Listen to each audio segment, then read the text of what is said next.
Senator Jinggoy Estrada. Senator Jingo Estrada is recognized. Thank you, Mr. President. Mr. President, just an inquiry, Mr. President. I was tasked by my fellow minority senators. Since last week, during our last session, if my memory serves me right, last Wednesday, we discussed the twin resolutions. The resolution filed by Senator Alan Peter Cayetano and the other resolution filed by three senators, De La Rosa, Padilla, and Bongo, regarding the sense of the Senate with regard to the house arrest of former President Rodrigo Duterte.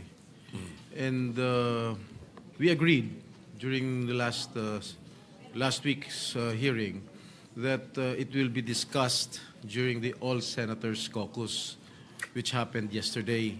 May I know the status of the twin resolutions, Mr. President?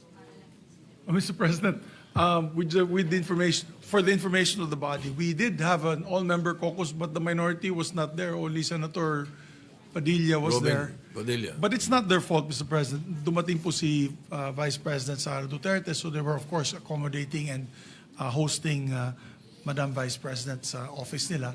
But so the status was we were not able to discuss it lengthily and fully because of, we didn't have the sponsors of these measures in the all-members caucus yesterday. Pero nandito po tayo. For the record, nandito po tayo naghihintay sa lounge. So if the good gentleman would want, maybe after this we can suspend after the three resolutions and discuss it. We are more than willing to Lengthy discuss it, again. Mr. President. Okay. So yun na lang po, Mr. President. We can discuss it later on after the business of the day. Yes, Thank you, Mr. President. if the body so desires, we can conduct a caucus after the business at hand. Thank you, Mr. President. Mr. President, yeah. Okay.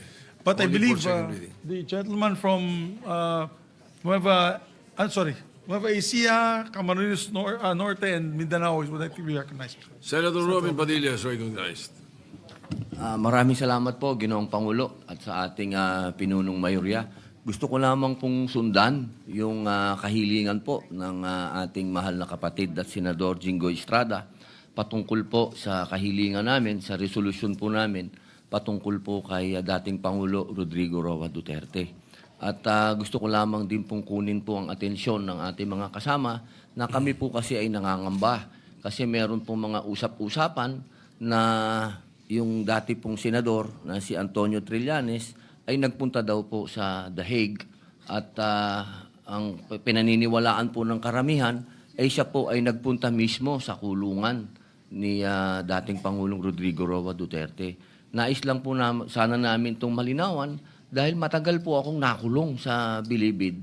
Hindi po kailanman na meron pong pupunta na tao na hindi mo gustong makita. Yun po, tatanungin ka muna ng gwardya kung gusto mo bang makita itong taong ito. Yun lamang po, gusto lamang po naming malinawan kasi meron na pong matinding sakit si Tatay Digong.